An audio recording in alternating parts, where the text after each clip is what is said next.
तुम जहां कहीं भी होगे मौत तुम्हें आकर पकड़ लेगी, अगरचे तुम मजबूत किले में क्यों ना बैठ जाओ। दुनिया का कोई हकीम ऐसा माजून नहीं तैयार किया जो मौत से बचा ले। साइंस इतनी तरक्की करके भी आज तक मौत की दवा नहीं बना सका, कोई नहीं बना सकता कयामत तक। कुरान में अल्लाह का वादा है, लिकुल्लि उम्मतिन अजल, हर जमात को या हर इंसान को मौत आनी है। इदा जा अजलुहुम फला यस्तअखिरून साअतन वला यस्तक़दिमून, जब वो अजल आ जाए, जब वो वक्त मुकर्रर आ जाए, तो अल्लाह ताला कुरान में फरमाता है एक सेकंड ना पहले आएगी ना बाद में आएगी, वो वक्त मुकर्रर सबका है। अचानक हमारा भी ऐलान हो जाएगा कि दुनिया से चले गए, इंतकाल कर गए, चंद दिनों के बाद फिर मामूल पर सब लोग आ जाएंगे और सब लोग अपने अपने घर बार में। उसी तरह हजरत सुफियान सौरी रदी अल्लाह ताला अन्हु फरमाते हैं, लोग जो है घरों को कहते हैं ना, कारी साहब के घर वाले, जाहिर सी बात उनके बच्चे भी होंगे। कितनी बड़ी आफत आई उनके घर पर, अचानक बाप चला गया और बच्चे यतीम हो गए, घर कैसे चलेगा, बच्चियों को कौन देखेगा। घर वालों की सोचते हैं, सही बात है, लेकिन बुजुर्गों का सोचना कुछ और ही था। हजरत सुफियान सौरी एक जनाजे में थे और जनाजा जा रहा था, 8 साल की बच्ची जनाजे के पीछे थी जिसके बाप का इंतकाल हुआ था। वो रोई जा रही थी, हमारे घर पर कितनी बड़ी मुसीबत आई, हमारे बाप चले गए। हजरत सुफियान सौरी ने उस बच्ची को देखकर जवाब दिया, बेटी तुम्हारे घर पर नहीं, जो तुम्हारे बाप पर मौत वाली जो मुसीबत आई है, इससे बढ़कर कभी कोई आ ही नहीं सकती। मौत यह ऐसी आजमाइश और ऐसी मुसीबत कि इससे बड़ी कुछ नहीं। तुम लोगों का क्या, घर वालों का, कल फिर खड़े हो जाओगे, 2 दिन खाना नहीं बनेगा, 3 दिन नहीं बनेगा, फिर खाओगे। मौत इंसान के लिए सबसे बड़ी मसाइब की, आजमाइश की एक ऐसी बादशाह का नाम है जिसके मुतालिक हजरत सुफियान सौरी फरमाते हैं कि अपने बाप से पूछो कि कितनी बड़ी मुसीबत आई। मौत इसको हल्के में मत लो, आसानी पे मत लो। और जब दफन करके आ गए दूसरे दिन, वो कब्रिस्तान गए थे, हजरत सुफियान कब्रिस्तान गए हैं और वही बच्ची कब्र के पास बैठी रो रही है और क्या कह रही थी अपने बाप से कि अब्बा जब आप बीमार थे तो बिछोने में बिछा देती, ओढ़ने में ला के देती, आपको भूख लगती खाने में लाती, दवाइयां मैं पिलाती, कल की रात कैसी गुजरी आपकी, कौन बिस्तर पूछा, कौन ओढ़ना पूछा, कौन दवाइयां और कौन खाने पूछा। ये अपनी बच्ची के जज्बात थे जो अपने बाप से कब्रिस्तान में कब्र के पास बैठ करके वो यूं मुनाजात कर रही अपने अल्फाज से। हजरत सुफियान सौरी पीछे से सुन रहे थे, उन्होंने कहा बेटी ये पूछ अपने बाप से, ये मत पूछ कि बिस्तर कौन दिया, ओढ़ना कौन दिया, दवाई कौन दिया, खाना कौन दिया, ये दुनिया खत्म हो गई। उनसे अब ये पूछ हमने जो कफन दिया था फरिश्तों ने उसे बाकी रखा या खत्म कर दिया। ये पूछ अभी कि हमने नहला करके भेजा था, कहीं उस पर अल्लाह ने बिच्छू और सांप तो नहीं छोड़ दी, हमने खुशबुएं लगाई थी, पेट के फटने के बाद ताफुन और बदबुएं तो नहीं फैल गई। ये पूछ अब मुर्दे से। मेरे अजीजों, बात की जो मंजिल हजरत उस्मान गनी रदी अल्लाह ताला अन्हु खुलफाए राशिदीन में तीसरे नंबर पर, आप जब कब्रिस्तान जाते थे इतना रोते थे कि उनकी दाढ़ी से आंसू के कतरे गिरने लग जाते थे। आपके गुलाम वो कहते कि हजरत उस्मान गनी से कि जब भी आप कब्रिस्तान के पास आते इतना क्यों गम करते हैं, इतना क्यों रोते। वो कहते कि यही एक मंजिल है जिससे बंदा निकल गया तो सब में निकल जाएगा, यही वो मंजिल है। कब्र को आज लोगों ने हल्के में लिया है और मुंबई वालों का क्या है, 6 महीने के बाद कब्रें खुद जाती हैं, तुम्हें तो और बड़ी इबरत की बात है। देखो निकलने के बाद कैसी हड्डियां वहां निकलती हैं। वो वक्त के बड़े बड़े ताकतवर शोरमा लोग हैं, बड़े बड़े पैसे वाले लोग हैं, जो बड़ी बड़ी गाड़ियों में घूमने वाले लोग हैं, जिनके घुटने से लेकर टखने तक की हड्डियां कब्रों में बिखरी मिलती हैं। जब जब कब्रों से मट्टियां निकाली जाती हैं, क्या आप नहीं देखते सूखी खोपड़ियां बाहर आती हैं, वो किसकी हैं? वो भी अपने वक्त के बड़े बड़े ताकतवर लोग थे, उम्दा कपड़े पहनने वाले लोग, उम्दा घरों में रहने वाले लोग, बहुत बड़े बड़े महल्लात में रहने वाले लोग भी थे। उनके जिस्म गला दिए गए, सब खत्म हो गया। रसूल करीम सल्लल्लाहु ताला अलैहि वसल्लम ने हजरत अबू हुरैरा को दिखा करके फरमाया था, एक गड़े के पास जहां मुर्दों की बहुत सारी हड्डियां पड़ी थी, मेरे आका सल्लल्लाहु अलैहि वसल्लम ने फरमाया कि अबू हुरैरा जानते हो ये वो लोग हैं जो उम्दा सवारियों पर सवारी किया करते थे, बहुत उम्दा लिबास में घुमा करते और उनके खाने बड़े उम्दा थे, लेकिन आज ये ताफुन का शिकार हैं, कीड़ों की ग़िज़ा बना दिए गए। ये इंसान को ये बातें इसलिए बताई जाती हैं, और ख़ास तौर पर आप सबको मेरे अजीज़ों मुसलमानों को, कि जब बंदे को अपना आखिरी सफ़र याद होता है तो गुरूर और घमंड में कभी नहीं आना। जब अपने अंजाम मालूम होते हैं तो किसी से क्या लड़ाइयाँ झगड़े। जा करके देखो वो कब्रिस्तानों में जिनके 40-40 साल से बातें बंद थी, अब तो वो करीब में पड़े हुए हैं एक दूसरे के, वहाँ कोई झगड़े नहीं है, किसी की आवाज़ नहीं आती कब्रों के पास। यहाँ पड़ोसियों के रोज़ झगड़ों की आवाज़ें। ये अंदाज़ा कर लो कि जाने के बाद खामोश सालों नहीं सदियों तक शायद सोना पड़ जाए। तो यहाँ पर इन घरों में जो हालात पैदा हुए हैं हमारे, हैरत की बात है, हम सफ़ों में खड़े होते हैं और बाहर जाकर एक दूसरे को सलाम तक नहीं करते, एक दूसरे के मुसाफे भी खत्म है। ये जो नफरतों की दीवारें हैं, इंसान को अगर अपना आखिरी मकाम मालूम हो कि सब छोड़ करके तो जाना है मुझे। और आपको बताऊं, हजरत अबू हुरैरा रज़ियल्लाहु ताला अन्हु फरमाते हैं, दुनिया की एक ऐसी चीज है जिसको एक्सप्लेन नहीं किया जा सकता, यानी जन्नत बताई जा सकती है कैसी है, हदीसों में मालूम है। हुजूर सल्लल्लाहु ताला अलैहि वसल्लम देख करके आए थे, बताए मेरे आका ने, जहन्नम के मनाजिर बताए गए कि कैसे कैसे अजाबात हैं, बहुत सारी चीजें, कब्रों के हालात भी बता दिए गए। लेकिन हजरत अबू हुरैरा फरमाते हैं एक चीज ऐसी है जिसको एक्सप्लेन नहीं किया जा सकता, वो मौत है। वो कैसे अंदाज में आती है, क्योंकि जिसने चख लिया वो बताने के लिए आया नहीं, जिसको आई मौत वो दोबारा आकर बताया कभी नहीं कि कैसे आती है। और जो पहले से बताया है वो या तो फिर बुजुर्गों की बातों को बताएगा, हाँ अल्लाह के नबी सल्लल्लाहु ताला अलैहि वसल्लम ने जो बताया है वो हमारे लिए यकीनी है। सुनिए, मौत के सिलसिले में इसलिए मैं अर्ज कर रहा हूं कि कारी साहब किबला को उनकी जो मौत है, कुछ ऐसी मौतें हैं जो शौक लगा देती हैं। वैसे तो एक शायर ने बहुत खूब कहा है, मौत उसकी जिसका करे जमाना अफसोस, यूं तो यहां आए हैं सभी मरने के लिए। आए तो सब है मरने के लिए, लेकिन कुछ मौतें ऐसी हैं जो हिला देती हैं, आदमी को सोचो विचार पर मजबूर कर देती हैं। जवान बंदा हट्टा कट्टा, एक दिन पहले इसी मस्जिद से वो मेरे पास आए थे, एक दिन पहले की बात कर रहा हूं। विक्रोली पार्क साइट आए, काफी देर तक बैठे रहे, गुफ्तगू होती रही और उन्होंने कहा कि हज़रत मुझे इस साल रमजान में मदीना शरीफ जाना है। तो मैंने कहा कारी साहब क्या तरावी नहीं पढ़ाओगे? नहीं, इस साल ऐसा है कि बरसों बाद मैं छुट्टी ले रहा हूं मस्जिद से, हमारी ट्रस्ट ने दूसरे तरावी के लिए यानी हाफिज के लिए दूसरे का वो इंतजाम करने के लिए मैंने कह दिया है। उन्होंने खुद मुझे ट्रस्ट ने कहा कि आप जाना चाहें रमजान मदीने में गुजार लीजिए। कहा बहुत अच्छी बात है। हम हाफिज लोगों का एक बड़ा मसला ये, मैं खुद 25 साल से तरावी सुना रहा हूँ, अल्हम्दुलिल्लाह, अल्लाह ताला सलामत रखे और कायम रखे। और पिछले साल, उससे पहले साल मैंने अंदर भी तरावी छोड़ी नहीं है, पूरी तरावी पढ़ाई है। हाफिज जो है तरावी से कंप्रोमाइज नहीं करता है, इसी वजह से हमें रमजान में वहां जाने का मौका नहीं मिलता। और अगर कभी मिलता है तो छोटी सी जमात ही सही, वहां जाकर के भी रमजान में तरावी पढ़ाना हाफिज के लिए जरूरी होता है। वो पूरे साल का उसका ऐसा नहीं है कि वो नजराने के लिए पढ़ाता है, बल्कि उसकी याददाश्त और उसकी हाफिजे के बरकरार रखने के लिए बहुत जरूरी है। तो उनसे मैंने कहा, उन्होंने कहा कि बरसों बाद मुझे मौका मिला है, मैं जाना चाहता हूँ। बहुत अच्छी बात है। फिर मेरे साथ हमारे वो इदारे में आए, कुछ काम चल रहा था, कहा हमारे पास पीओपी वाले हैं, लड़कों को मैं भेज देता हूँ। और ये तमाम बातें हुई, निकल गए। और मैं अजमेर शरीफ के सफ़र पर मैं प्लेन में बैठा था, उसी वक्त फ़ोन आया कि कारी साहब का इंतकाल हो गया। यकीन नहीं होता, ये कुछ ऐसी खबरें होती हैं।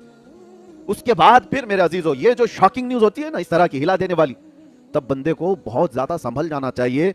जो रात का खाना हमारे साथ खाया हो और नाश्ते के वक्त वो कब्र में सोया हो, ये है दुनिया बदल जाती है, पूरी दुनिया बदल गई।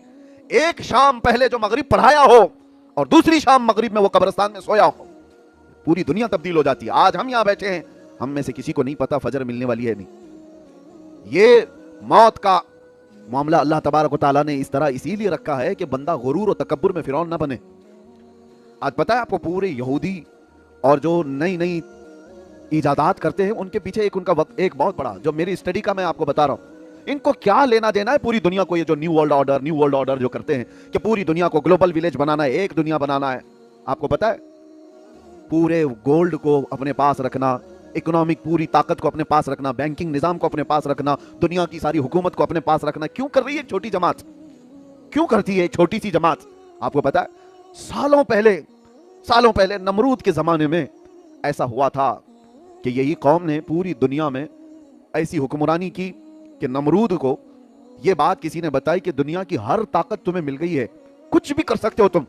1000 लोगों से वो तनहा लड़ सकता था नमरूद, और इंसानों पर तो ऐसी हुकूमत थी। लेकिन उससे मशवरा देने वालों ने कहा एक चीज तुम्हें नहीं मिली है, वो है मौत और हयात पर कंट्रोल। जब चाहे मरे कोई, जब तक हम चाहें जिंदा रहे, ये चीज। तो उसने कहा ये कहां है? कहा ये तो खुदा के पास। जैसे कि नबियों ने बताया है, नबियों पर ईमान नहीं था, लेकिन इतना था कि अल्लाह है, खुदा है और उसके पास ये ताकत है। तो जानते हो आप, उसने एक किला बनाया, बहुत बड़ा बुर्ज, बहुत ऊंची इमारत बनाई और पूरे इंसानों को जमा किया। तो बहुत बड़ी फौज, इसलिए कि खुदा से लड़ना है और खुदा से लड़ करके उसको गिरा देंगे और फिर मौत का कंट्रोल अपने हाथ में लेंगे। आप सोचो, ये बहुत पहले हो चुका, बहुत पहले तारीख में। और उसने इमारत भी बनाई इतनी बुलंद कि आसमान तक लगने जाए। उस जमाने में उतनी तो बुलंद नहीं हो सकती थी, लेकिन बनाए अपने ख्यालात के एतबार से। और इंसानों को एक जुबान, एक करेंसी, सब कुछ एक कर दिया कि लड़ने का वक्त आए तो सारे इंसान मिलकर के खुदा से लड़ेंगे और ये पावर छीन लेंगे मौत और हयात का, अपने हिसाब से बांटेंगे कौन कितने साल जीने वाला है। जालिमों को जब ज्यादा ताकत मिलती है तो खुदा बनने का ऐसा ही गुरूर आता है। अल्लाह तबारक व तआला से लड़ने का यह फैसला किया। यह इसराइली रिवायात में मौजूद है आज भी कि अल्लाह ने फरिश्तों में से एक फरिश्ते से कहा कि आओ देखो कि हमारे एक बंदे ने हमसे लड़ाई का मंसूबा बनाया है, एक फरिश्ते को भेजा, जाओ देख आओ। जिब्राइल, मिकाइल, इजराइल, इसराफील अलैहिमुस्सलाम, बड़े फरिश्तों के नहीं, एक फरिश्ते को। वो फरिश्ता जमीन पर आया और सिर्फ पर हिलाया था तो उसकी पूरी इमारत धंस गई। जितनी फौज थी वो सब के सब मौत का शिकार हो गई और एक दूसरों की जुबानों को मुख्तलिफ कर दिया गया। ना इसकी जुबान उसे पता, ना उसकी जुबान इसको पता, सब जुबानें मुख्तलिफ कर दी गई। लेकिन एक प्लान था, एक मंसूबा था। आज के दौर में भी, तरक्कियाती दौर में, लोगों को यह लगता है ये जो छोटी जमात आज पूरी दुनिया को कंट्रोल कर रही है, उसको ये तक यहां तक जाना है कि स्पेस में जाएं, कहीं तो जाएं, एक बार अपनी ताकत से खुदा को जेर कर दें और मौत का पावर अपने पास ले लें। और कुरान में रब ताला ने फरमाया है, लन यखलुकू ज़ुबाबन वला इज्तमऊ ला, तुम सारे इंसान मिलकर के एक मक्खी भी नहीं पैदा कर सकते, और मक्खी अगर मर जाए तो उसे जिंदा भी नहीं कर सकते। ज़अफ़त तालिब वल मतलूब, कुरान में अल्लाह ने फरमाया कितनी कमजोर है तुम्हारी ताकत। इसीलिए मेरे अजीजों, मौत का जिक्र हम इसलिए करते हैं कि हमें हमारी कमजोरी पता चले, हमें हमारी हैसियत मालूम हो, हम कितनी हैसियत के हैं। एक ठोकर लगने पर मौत आ सकती है और कभी कभार बिल्डिंगों से गिरने वाला भी बच जाता है। ये सारा निजाम कुदरत है, अल्लाह ताला की तरफ से है। और मौत अच्छी और बुरी क्या होती है? अच्छी और बुरी क्या है? मुसल्ले पर इमामत करते हुए मौत आई, बज़ाहिर बहुत अच्छी मौत है।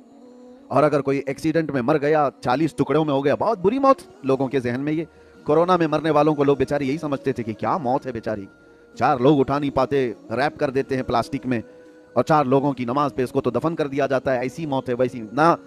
मरने के अंदाज को देख करके मौत को अच्छी और बुरी आप कंसीडर नहीं कर सकते।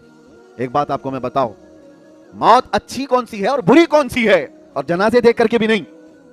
जनाजे फूलों से सज जाएं, लद जाएं, हजारों की भीड़ हो जाए, ये भी मेयार नहीं, कसौटी नहीं अच्छी और बुरी मौत का।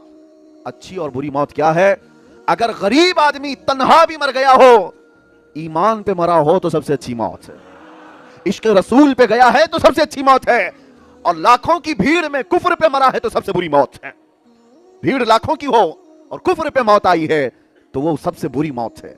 और ईमान पे मरा हो, एक्सीडेंट हुआ हो, 40 टुकड़ों में बदल गया हो, उसे चील कौवे खा गया हो, शेर खा गया हो, आग जला दी हो, पानी ने निकल लिया हो, कुछ भी हुआ हो, ईमान पे मरा है तो अच्छी ही मौत मरा है। ये बात याद रखें आप। ईमान पे मरा हो, इश्क रसूल के साथ गया हो, वो अच्छी मौत है। और बाकी अगर ईमान नहीं था मरने के वक्त, फिर चाहे जितने जल से जुलूस हो जाए उसके, वो कोई अच्छी मौत नहीं। इसी तरह से ये भी कहा गया है, मदीने में मरने की तमन्ना सबकी होती है, लेकिन मदीने में मरने के बाद जो फजीलत है मदीने में मरने वाले की, वो ईमान के साथ मरे तो। मेरा नबी इस दुनिया का सबसे सच्चा है, मेरा खुदा सच्चा है और उसकी किताब कुरान सच्ची है। जब ये यकीन बढ़ जाए तो इसी यकीन का नाम ईमान होता है। और ये ईमान जिसके पास कमाल को पहुंचता है, दुनिया की आंधियां आए, तूफान आए, उसके ईमान को जरा बराबर भी डगमगाती नहीं। कुछ भी हो जाए वो ऐसा मजबूत होता है। मैंने आज एक आयत आपके सामने पढ़ी है, तवज्जो चाहता हूं।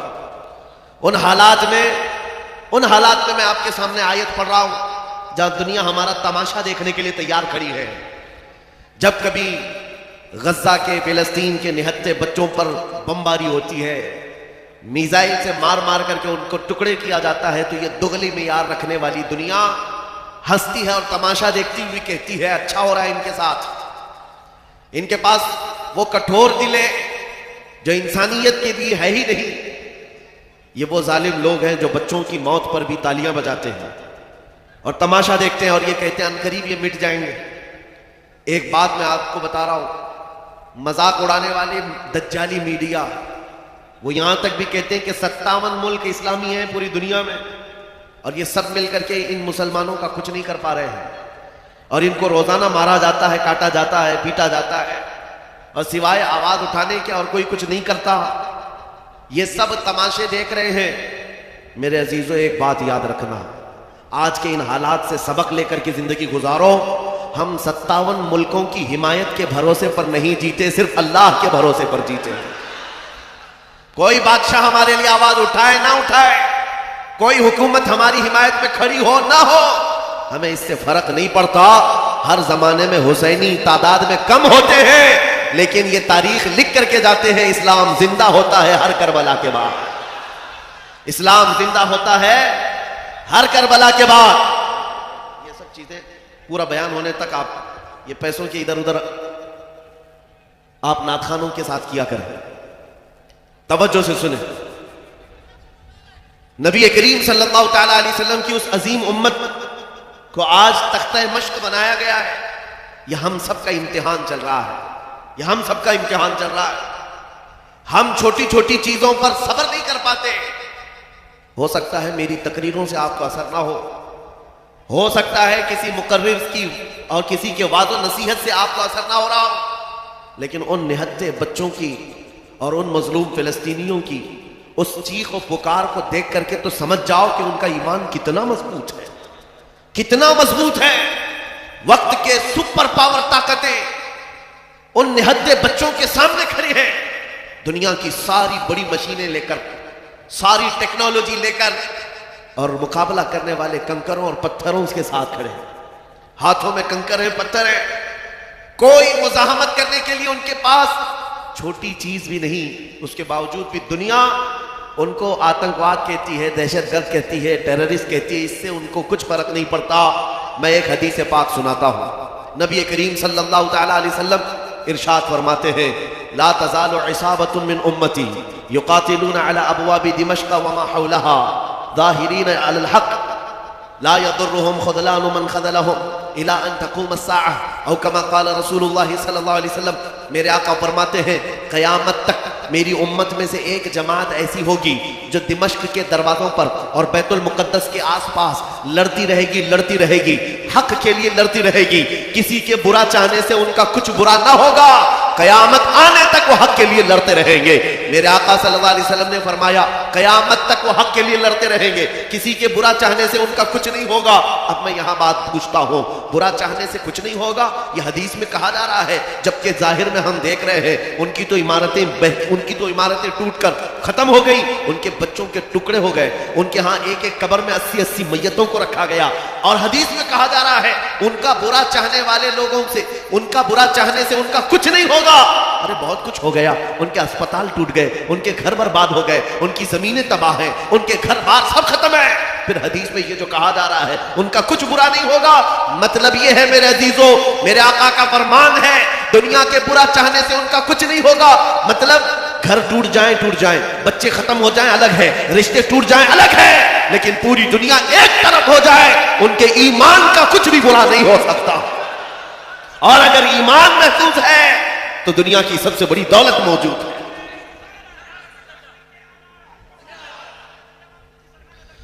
मैं ये चाहता हूं, तूफान आएंगे, आंधियां आएंगी, तुम सबक हासिल कर लो। ईमान हो तो ऐसा ईमान हो तो ऐसा हो।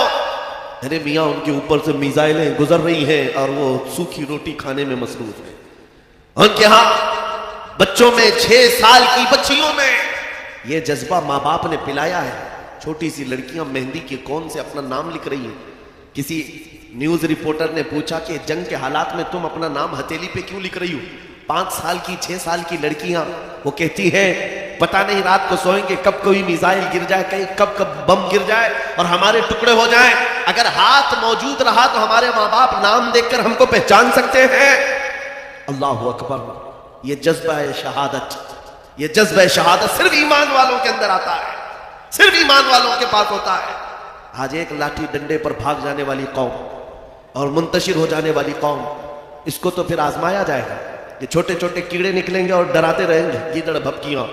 इसीलिए मेरे अजीजों, हिंदुस्तान के चप्पे चप्पे में मैं घूम करके सिर्फ इतना पैगाम देना चाहता हूं, नौजवानों बेदार हो जाओ, खड़े हो जाओ। आज के जमाने में तुम्हारा इम्तिहान आ चुका है। कभी तुमको हुस्न दिखाकर, कभी तुमको दौलत दिखाकर, कभी तुमको टेलीविजन के पर्दों पर नाचने वाली गंदी सूरतें दिखाकर तुम्हारे अखलाक, तुम्हारे ईमान को खरीदने के लिए दज्जाली ताकतें मैदान में उतर चुकी हैं। जब इस तरह की दावतें तुम्हारे पास आ जाएं, ठोकर मार देना और उसके बाद फिर दुनिया को यह ऐलान करके कहना, मुझे दौलत से कोई सरोकार नहीं, मुझे हुस्न शबाब से कोई सरोकार नहीं, मुझे तुम्हारे दिए हुए सिक्के और टुकड़ों से कोई सरोकार नहीं। अपना सब कुछ गुंबद खजरा कल भी था और आज भी है। मेरे नबी से मेरा रिश्ता कल भी था और ये ईमान हो जाए नौजवानों का, मेरे नबी से मेरा रिश्ता कल भी था और आज भी है। बस ये जज्बा बेदार कर लो। चाहे जैसे भी सैलाब आए, जैसी भी तूफान आए, जैसी भी आंधियां आए, आकर चली जाएंगी, तुम्हारा पत्ता तक नहीं उखाड़ सकेंगी। इसलिए कि ये वो इस्लाम है। 1400 सालों से इस पर कितनी मर्तबा तूफान आए, कितनी मर्तबा ऐसे ऐसे जालिम आकर के इसके पत्ते नोचने की कोशिश करते रहे, लेकिन इस्लाम फल रहा है, फूल रहा है, आज भी है। और आपको मैं बताऊं, वो यूरोप जो इस्लाम की दुश्मनी में सबसे आगे है, लेकिन पूरी दुनिया की आज इनका डेटा निकाले तो पता चलेगा सबसे ज्यादा यूरोप में फैलने वाला कोई दीन है तो वो दीन इस्लाम। तुम जितना ही दबाओगे उतना ही ये उभरेगा। इस्लाम की फितरत में, कुदरत ने वो लचक दी है, जितना ही दबाओगे उतना ही वो उभरेगा। मैं नौजवानों से कहना चाहता हूं, तुम अपनी जिंदगी गेम में, इंटरनेट के इन गंदी तस्वीरों में, फेसबुक और इंस्टा में गुजार करके दुनिया से चले जाओगे तो कल क़यामत के दिन तुमसे भी सवाल होगा। जब छोटी बच्चियां चीख रही थी, जब उम्मत मोहम्मदिया पर सख्त तरीन वक्त आ चुका था इम्तिहान का, ऐ नौजवान तू अपनी नौजवानी कहां बर्बाद कर रहा था, किन अड्डों पर बैठा था, तू कौन से ताश के पत्ते खेल रहा था, तेरे हाथ में तो नशा था। अगर क़यामत के दिन सवाल हुआ, याद रखो मुहद्दिसीन फरमाते हैं, सिर्फ अल्लाह का एक सवाल, मैंने तुझे जवानी दी थी, कहां खर्चा किया? इसका जवाब देते देते कुछ लोगों को 500 साल लग जाते, कुछ लोगों को 400 साल, कुछ को 500 साल लग जाते हैं। आज अल्लाह ने जवानी दी है। मैं ये नहीं कहता कि सब उतर जाएंगे मैदान में और हम जंग के ले जाएं, हमारे वो हालात नहीं है, लेकिन अल्लाह का फरमान है, जब किसी कौम पर कोई आफत नाजिल होती है तो ये इबरत की जगह होती है, इबरत का वक्त होता है। इंसान को चाहिए कि वो अपने अंदर और बाहर को सही कर ले, अपने अंदर और बाहर को सुधार ले। ये रात भर गाने सुन करके सोने की आदत को बदल दे, नमाजों को तर्क करने की आदत खत्म कर डाले, अपनी नींद को सबसे ज्यादा अहमियत देने की आदत खत्म कर डाले। तुम्हें अगर जन्नत की ख्वाहिश है तो ये दुनिया का आयश छोड़ दो। अगर मुस्तफा करीम सल्लल्लाहु अलैहि वसल्लम के पड़ोसी बनना चाहते हो जन्नत में, तो यहां की अय्याशियों को ठोकर मार, तुम्हारे लिए बहुत खूबसूरत जन्नत है जो अल्लाह ताला की तरफ से बनाई हुई है। मैं उन दिनों में आज से वो आयत करीमा पढ़कर सुना रहा हूं जब हालात ऐसे सख्त हैं। लोग कहते हैं मौलाना अभी भी आप कह रहे हैं कि ये आयत का तर्जुमा सुनो। रब फरमाता है वो अल्लाह है जिसने अपने रसूल को दीन हक के साथ भेजा और हिदायत के साथ भेजा, इसलिए भेजा कि ये दीन पूरी दुनिया में गालिब आ जाए, ये दीन पूरी दुनिया में गालिब आ जाए। तवज्जो चाहता हूं, जब हम ये बात करते हैं तो कुछ लोगों को लगता है कि इस जमाने में ये दीन कैसे गालिब आएगा। आपको तो मारा जा रहा है, आपको काटा जा रहा है, हर जगह से तो आपको खत्म किया जा रहा है, ये दीन कब गालिब आएगा? मैं कहता हूं इस तरह की और भी जुल्म आ जाए तब भी मैं कहूंगा कि दीन गालिब आएगा, क्योंकि ये मेरा कौल नहीं, मेरे रब का फरमान है, रब का फरमान है। अल्लाह करीम ने फरमाया है तो होकर रहेगा। आसमान नीचे आ सकता है, जमीन ऊपर जा सकती है, लेकिन मेरे मौला का कौल झूठा नहीं हो सकता, कुरान का फरमान गलत और बातिल नहीं हो सकता। दुनिया में ये दीन गालिब आएगा और वो वक्त करीब है। जुल्म जब बढ़ जाता है तो अल्लाह तबारक व तआला की तरफ से जालिमों के लिए अजाब आता है। चंद दिन के बाद देखना, जब रब तबारक व तआला की पकड़ होगी इन जालिमों की, तुम इनको अखबार के किसी कोने में भी नहीं पाओगे, इनका नामो निशान खत्म हो जाएगा। हम यहां पर तारीख के झरोकों में देखते आए हैं, नबी पाक सल्लल्लाहु तआला अलैहि वसल्लम की अजमत और उनकी शान पर भौंकने वाले कुत्ते चंद दिनों के बाद ऐसे गायब हो जाते हैं, उनका कोई पता ही नहीं होता, उनका निशान भी नहीं होता। आपको मैं तारीख पूरी अगर बताऊं, एक दो नहीं कई गुस्ताखे रसूल आए, कितनों को याद है उनके नाम, कितनों को मालूम है उनकी तारीख, लेकिन मेरे नबी की तारीफ करने वाले हस्सान बिन साबित से लेकर के इमाम अहमद रजा तक हर आशिक रसूल लोगों की जुबानों पर नहीं, लोगों के दिलों पर हुकूमत करता नजर आता है। हर आशिक रसूल लोगों के दिलों पर हुकूमत करता नजर आता है। अरे ये झारखंड की वो सरजमीन जहां मुसलसल 12 घंटे सफर के बाद मैं आपके पास पहुंचा और ये मजमा देखकर हैरत में है। रात के 2 बजे, ये लगता नहीं रात के 2 बजे है, दिन के 12 बजे का शबाब नजर आता है, ये दिन का शबाब नजर आता है हर जलसे में तकरीबन ये माहौल। मेरे अजीजों, मेरे लिए लोग 2 बजे तक जो इंतजार कर रहे हैं वह इसीलिए नहीं कि कांग्रेस पार्टी का नेता आया हुआ है या बीजेपी का कोई नेता आया हुआ है, ये नेता के लिए बैठी हुई पब्लिक नहीं है, मुस्तफा करीम के एक अदना गुलाम के लिए जिंदा बैठे हैं, नबी पाक सल्लल्लाहु तआला अलैहि वसल्लम के गुलाम के लिए। वरना मेरी अपनी हैसियत क्या है, मेरा इंट्रोडक्शन आपके पास है क्या? मैं जुनूब हिंद से ताल्लुक रखता हूं, आप शुमाल में बैठे हुए हैं, लेकिन दिल ऐसे मिले हुए हैं जैसे एक घर की छत के नीचे बैठे हुए हैं। क्यों? ये बताना चाहता हूं, जब रिश्ता मदीने के ताजदार से जुड़ जाता है, मौला उसका रिश्ता पूरी कायनात से जोड़ देता है। रब ताला उसका रिश्ता हर जगह से जोड़ देता है। हुजूर की तारीफ करने वाले जिंदा भी रहते हैं और नाम कमाते भी रहते हैं। एक फार्मूला देकर जाता हूं आपको, अगर इज्जत चाहते हो, अगर बुलंदी चाहते हो, अगर तरक्की चाहते हो, तो मेरा एक जुमला याद रखो, उस नबी की बात करो, हर दिल पे राज करो, उनकी बात करो।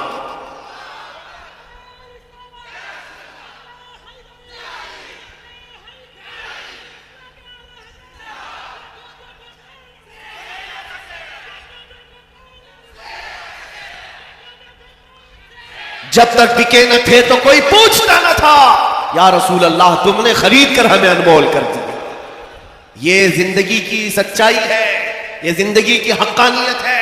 आप इसको जितनी जल्दी समझ जाओ अच्छा है। इसीलिए उसकी इसके कदमों में इज्जत मत ढूंढना। हमने देखा है 40-40 साल पार्टी की खिदमत करते रहे, बूढ़े हो गए तो पार्टी ने साइड लगा दिया। साहब आपकी उम्र हो गई, अब जवानों को टाइम दिया जाए। आप रिटायरमेंट की जिंदगी गुजारो। नेताजी अब रिटायरमेंट की जिंदगी गुजार रहे हैं, ना भीड़ भाड़ है, ना कोई पूछने वाला है। लेकिन नबी का गुलाम जितना बूढ़ा होता है उतनी इज्जत बढ़ती चली जाती है। इसके रिटायरमेंट का टाइम नहीं आता।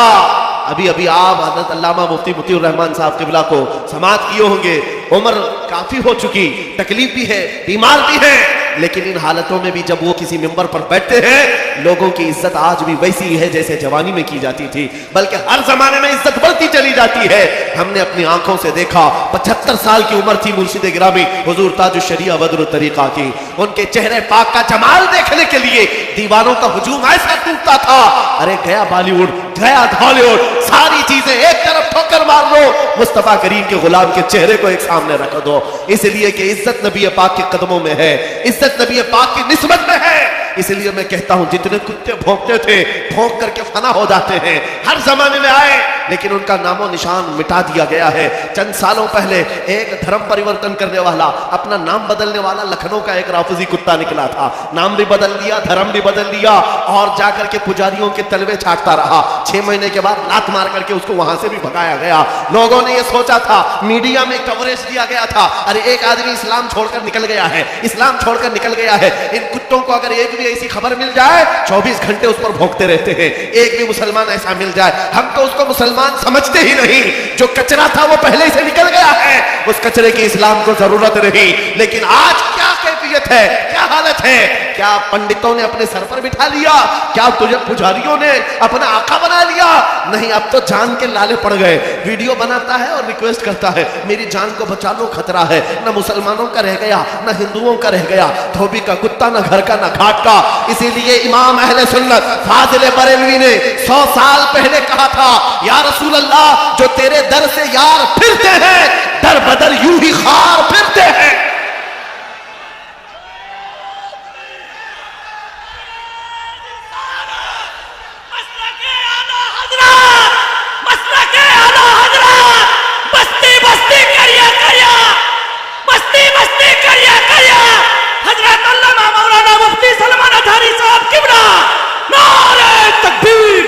जो तेरे दर से यार फिरते हैं, या रसूल अल्लाह, दर बदर यूं ही खार फिरते हैं।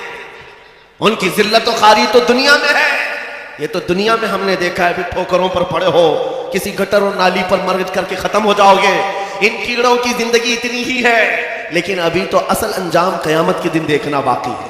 ऐ नौजवानों, अगर तुम्हें आंख कोई दिखाता है तो उसका वक्त है, दिखा लेने दो। आज उसके पास थोड़ी सी दुनिया की दौलत है, इसलिए तुम्हें आंख दिखाता है और कभी बिल्डोजर दिखाता है। हाँ, ताकत और कुव्वत के नशे में वो ये सोचता है कि बिल्डोजर ला करके इनको तोड़ दो। तेरे से बड़े दज्जालों को भी हमने देखा है। हाँ, इससे भी बड़े चंगेज और हलाकू को भी देखा है, जिन्होंने बगदाद की ईंट से ईंट बजा डाली थी। वो भी सोचते थे कि मुसलमानों का खात्मा हो जाएगा। इनसे भी कहता हूं, 5 साल का नशा है तुम्हारा, इस्लाम को मिटाने चले हो, जरा पहले अपने बदन से खुजली मिटा करके दिखाओ। इस्लाम उस दीन का नाम है जिसकी जड़ें तहत सरा में है, इसकी शाखें औज सुरैया पर है। तुम तो क्या, तुम्हारे बहुत बड़े बड़े सड़े सड़े भी आकर चले गए, इस इस्लाम का पत्ता भी नोच ना सके। और इंशाअल्लाह सुबह क़यामत तक इस पौधे को लहलहाना है, इस दरख्त को हरा भरा रहना है, इसलिए कि इस्लाम तेरी नब्ज न डूबेगी हश्र तक। तेरी रगों में रवा खून है 4 यार का। तेरी रगों में रवा खून है छारियार का। मैं आपसे ये बात कह रहा था, आंख दिखाने वालों को दिखाने दो, आज उनका वक्त है। बिल्डोजर दिखाने वालों को दिखाने दो, आज उनका वक्त है। जेल की धमकी देने वाले, फांसी का फंदा दिखाने वाले, दिखाने दो, आज वक्त है। लेकिन मैं ये बात जरूर कहूंगा, असल वक्त तो वो आएगा जब कयामत कायम होगी, और फिर हम बताएंगे उस दौर में क्या होगा। अर्श हक है, मसनद रिफात रसूलुल्लाह की देखनी है हश्र में इज्जत रसूल। हाँ, उनके तमाम सहाबा जन्नती हैं। फिर हुजूर किसके लिए रोते थे? या तो तेरे लिए रोते हैं या फिर मेरे लिए रोते हैं। मुझे बताया जाए। हाँ, हजरत आयशा सिद्दीक़ा ने जब हुजूर को कमजोरी की हालत में देखकर रो के कहा था, इस उम्मत ने मेरे महबूब को कमजोर कर दिया है। ओ भाई, हम गुनाहगारों के गुनाहों को याद करके हुजूर रोए। कितना प्यार हुजूर हमसे करते। सुने जरा, जिब्रील आए, महबूब के सामने बातें कर रहे हैं। आका, मैं जहन्नम देख के आया और मैंने जहन्नम में लोगों को देखा। महबूब का अगला सवाल था, जिब्रील किस किस की उम्मत देख के आए हो? तो जिब्रील ने कहा था, या रसूल अल्लाह, मैंने फलां नबी की उम्मत को जहन्नम में देखा, फलां नबी की उम्मत को जहन्नम में देखा, फलां नबी की उम्मत को जहन्नम में देखा। जब बात नबी पे आ गई ना, तो जिब्रील रुक गए। फिर जिब्रील रुक गए। जब जिब्रील रुके ना, तो मेरे नबी ने फरमाया, जिब्रील आगे बोलो ना, आगे बोलो ना, क्या तुमने मेरी उम्मत को भी जहन्नम में देखा है? तवज्जो है ना आप लोगों की? क्या तुमने मेरी उम्मत को भी जहन्नम में देखा? जिब्रील बोल नहीं पाए, चुप हैं। क्यों? जानते मेरा महबूब अपनी उम्मत से सबसे ज्यादा प्यार करता है। सबसे ज्यादा मेरे नबी अपनी उम्मत से प्यार करते हैं। अगर मैं हुजूर के सामने उम्मत का तज़किरा करूंगा ना, महबूब रो देंगे, महबूब रो देंगे। और जिब्रील इसलिए नहीं बोल रहे थे कि महबूब के आंसू का वारा नहीं है रब को, इसलिए जिब्रील चुप है। महबूब फरमाते हैं, जिब्रील बोलो ना, मेरी उम्मत को भी देखा? एक ठंडी सांस लेके कहने लगे, या रसूल अल्लाह, मैंने आपकी उम्मत को भी जहन्नम में देखा है। बस इतना सुनना था। हुजूर उठे और उठने के बाद ना फिर चले। मदीने वाले बताते 3 दिन तक फिर महबूब का पता ना लगा। 3 दिन तक मदीने शरीफ में हुजूर का पता ना लगा। बुरा ना मानिएगा, घर का एक जिम्मेदार चला जाता है ना, तो घर वीराना हो जाता है। माँ बाप बाहर चले जाएं शादी में, बच्चे फोन करके कहते हैं, अब्बा कब आओगे? घर वीराना लगता है। माँ ना हो ना घर में कितनी बड़ी भीड़ क्यों ना हो, बच्चों का माँ के बगैर जी नहीं लगता है। अगर हमें माँ बाप इतने प्यारे हैं, तो सहाबा को रसूल पाक कितने प्यारे होंगे। सहाबा को रसूल पाक कितने प्यारे।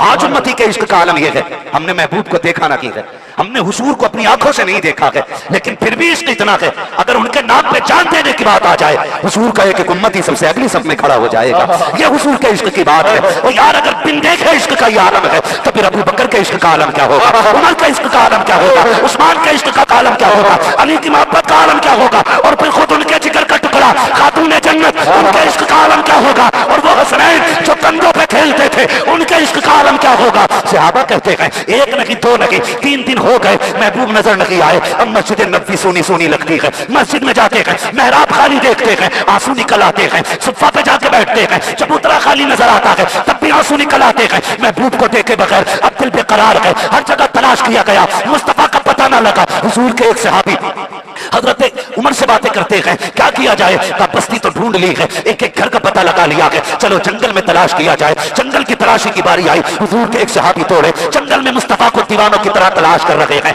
आज हमें सुभान अल्लाह कहते हुए मौत आती है, नात ऐसे सुनते हैं जैसे मैयतों के सामने कोई मरसिया पढ़ा जा रहा हो। और यार, जब हुजूर का जिक्र हुआ करे, दीवाना बार बोलने लग जाया करो, इसलिए कि उनके इश्क का कमाल है, जिस सीने में उतर जाता है उसे दीवाना बना दे। नारे तकबीर, नारे रिसालत, सुन्नते मुस्तफा कॉन्फ्रेंस, उलमाए अहले सुन्नत, मुसलमानान अहले सुन्नत, मसलके आला हजरत हजरत अल्लामा मुफ्ती हम्माद रजा साहब किबला, नारे तकबीर, नारे रिसालत।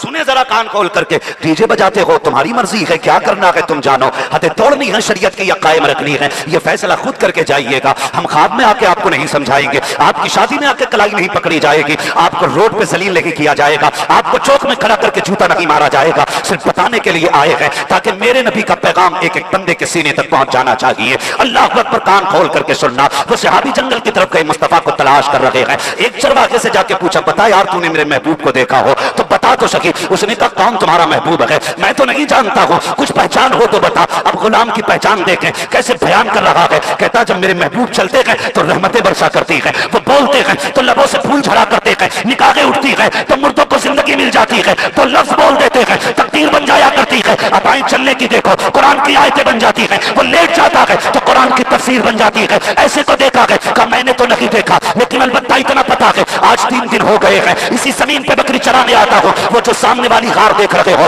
उसमें कोई शख्स रो रहा है और इस दर्द के साथ रोता है कि उसकी आवाज सुनने के बाद मेरी बकरियां चलना छोड़ देती हैं। लेकिन हैरत की बात है जब तक वो रोया करता है मेरी बकरियां उसके साथ आंसू बहाया करती है। ताज्जुब ये होता है न खाती है न पीती है, लेकिन दूध रोजाना से ज्यादा दिया करती है, हर दिन से ज्यादा दूध देती है। सहाबी समझ जाते हैं हो ना कोई ये मेरे महबूब का पता होगा। दौड़ करके गार के अंदर गए, मेरे नबी को जाके देखा सजदे में सर कर रोते जा रहे हैं, रब्बे हबली उम्मती, रब्बे हबली उम्मती, ये सदाएं दे रहे हैं। आका करीम की बारगाह से उठे, उल्टे पैर तो पांव तोड़े। अबू बकर मुस्तफा का पता मिल गया है, उमर मुस्तफा का पता मिल गया है। जब सहाबा इकराम को पता चला कि आका करीम का पता मिल गया है, सारे बेकरार होकर के गार की तरफ आए हैं। आका करीम की बारगाह में सिद्दीक अकबर भी खड़े हैं, फारूक आजम भी खड़े हैं, बड़े बड़े सहाबा खड़े हैं। महबूब लौट चले, आपके बगैर मस्जिद सुनी सुनी लगती है, आपके बगैर गलियां अच्छी नहीं लगती है। मेरे महबूब चले तो सही, आपके तसव्वुर के बगैर जीना मुश्किल हो गया है। मेरे नबी ने कहा था वापस नहीं जाना है, आज मुझे उम्मत का ख्याल आ गया है, उस वक्त तक वापस नहीं जाऊंगा जब तक उम्मत के हक में कोई हतमी फैसला नहीं हो जाता है। इसलिए मेरे आका करीम ने गार से बाहर निकलने से इनकार कर दिया है। अल्लाह अकबर बातें हो रही है, सोच रहे हैं कैसे आका करीम को मनाया जाए, कैसे सरकार को उठाया जाए। जब ये बातें होती रही आखिरकार किसी ने मशवरा दिया, बल्कि किसी ने क्या सबसे आगे बढ़े सलमान फारसी कहते हैं अगर हुजूर को मनाना है तो फिर देर ना करो, कोई जाके इनकी शहजादी खातून जन्नत फातिमा ज़हरा को बुला लाए। जब वो आ जाएंगी, फातिमा वो है जिनकी ना खुदा ने डाली है और ना कभी मुस्तफा ने डाली है। सुभान अल्लाह, जिंदाबाद जिंदाबाद, नारे तकबीर, नारे रिसालत, उलमाए अहले सुन्नत, नारे तकबीर, नारे रिसालत। तवज्जो है आप लोगों को? तवज्जो है? जरा कह दें या रसूल अल्लाह। अल्लाह सलामत रख के कहा जाओ कोई खातून जन्नत को बुला लाओ। हजरत सलमान फारसी, कौन सलमान? जिसके लिए मेरे नबी ने कहा था सलमान मेरे घर वालों में से है। सलमान फारसी दौड़े, खातून जन्नत के दरवाजे पे गए।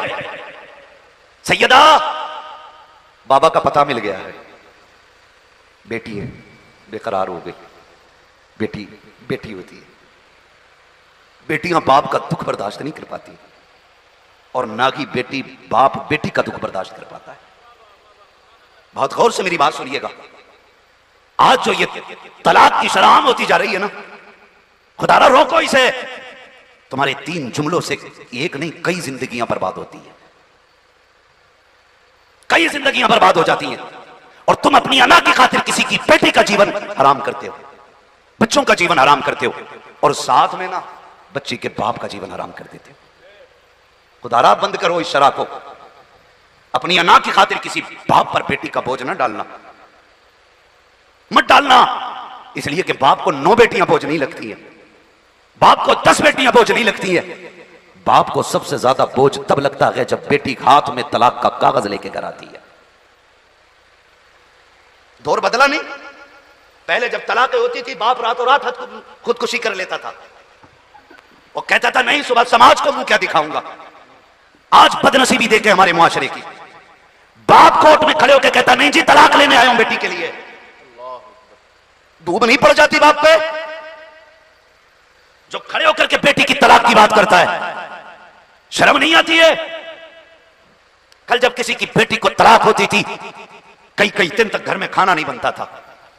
आज भाई खड़े होकर तलाक का दावा कर रहा है और इज्जतें उछाली जा रही हैं कोर्ट में। इज्जतें, वकील मजे ले लेके पूछते क्यों दे रहे हो तलाक? कहता मैंने फलां के साथी से देखा था। बात यहां खत्म नहीं हो जाती, फिर और हिंदी की जिंदी की जाती है।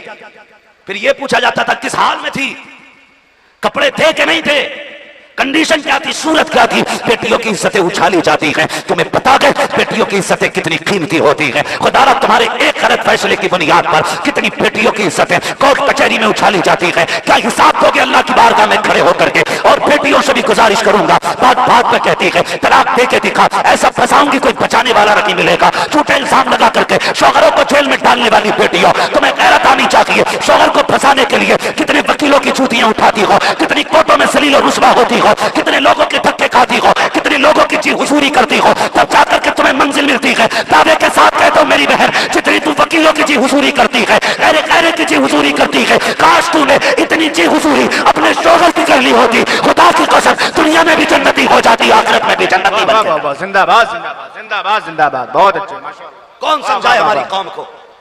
मेरी बहन, जितने तलवे वकीलों के चाटती हो इतनी देर तुम शोहर के तलवे चाटो।